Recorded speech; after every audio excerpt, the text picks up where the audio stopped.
We're going to continue to share information, and I just wanted to highlight quickly a few things to show how we're connecting the dots with the themes that Tassie just shared, highlights of what we heard, and then what we've done, sometimes in partnership with the city or others, to address that. This is a document that will be a living, breathing document that will be available on our website that we will continue to add to and refine as we continue this process and going forward. So something that I wanted to highlight here in terms of access to Wi-Fi.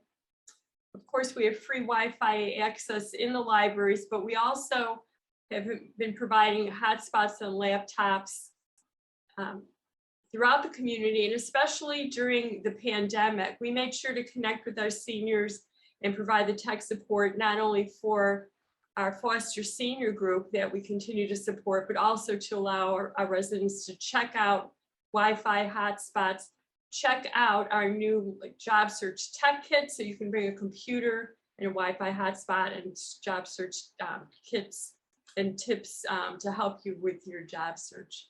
Next slide, please.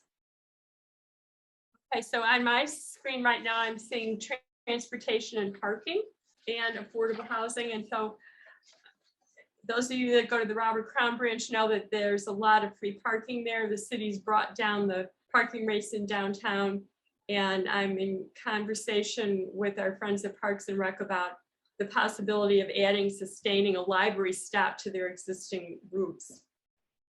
Affordable housing, not only do we provide access to other providers, but we help our patrons navigate. And so on December 9th, one of our longtime patrons who we've seen and assisted for years was able, with the help of our social worker, to sign a lease on a rental unit, so that after 2 years of struggling with homelessness, she had secure housing.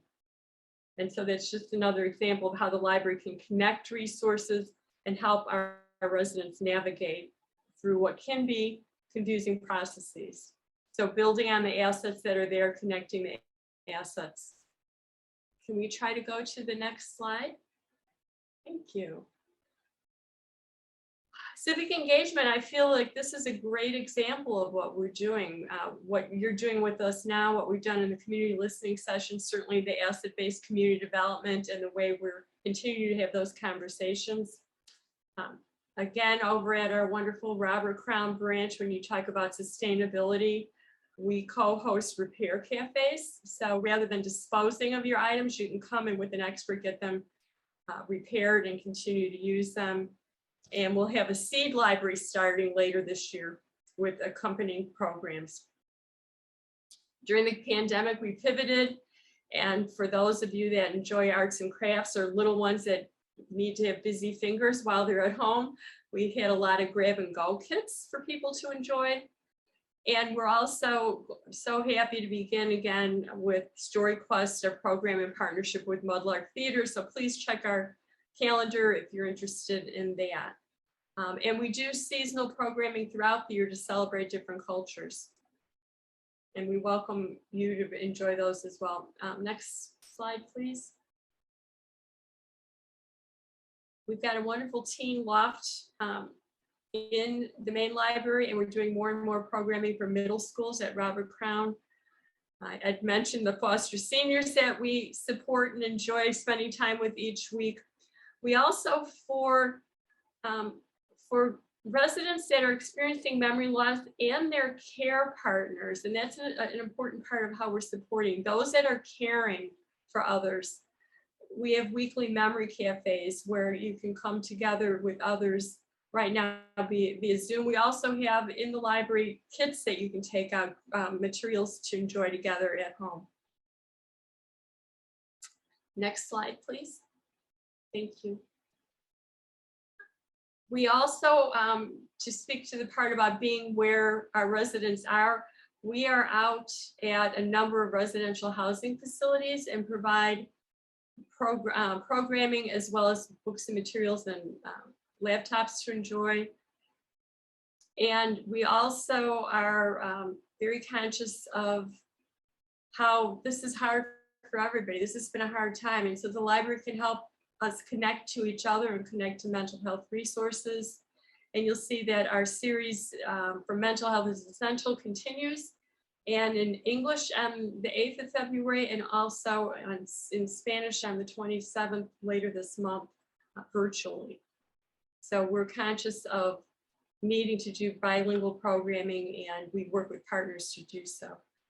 Next slide, please. Thank you. Sharing, we're all about, so I say the library was green before it was cool to be green, because we share books and you bring them back. And we also were a leading founder of the Evanston Care Network that was really important in terms of a partnership during the pandemic, and that continues. Our electronic resources and newsletters are there 24/7. And you may not know this, but if you call 311 and you have a question about community assets, community groups, services you need, the library, our staff maintains that. So we help you connect through 311. Next slide, please. Thank you. We've mentioned that we were out in the summer, but we're out all year round engaging with you where you meet and where your family plays, and we will continue to do so. We're going to revamp and restart our team advisory board this fall, and we're excited to have that deeper connection and ongoing connection with teams. And also, especially at Robert Crown, English and Spanish speaking staff whenever we're open and doing programs bilingually. Next slide, please. Thank you. We talked about the newsletters. We're trying to do more with social media. We're trying to constantly discover where you discover your information so that we're sure to share information and highlights with you where you already are. And then our support of literacy and learning, we partner with Books and Breakfast in English and in Spanish, along with providing programs in the library and virtually.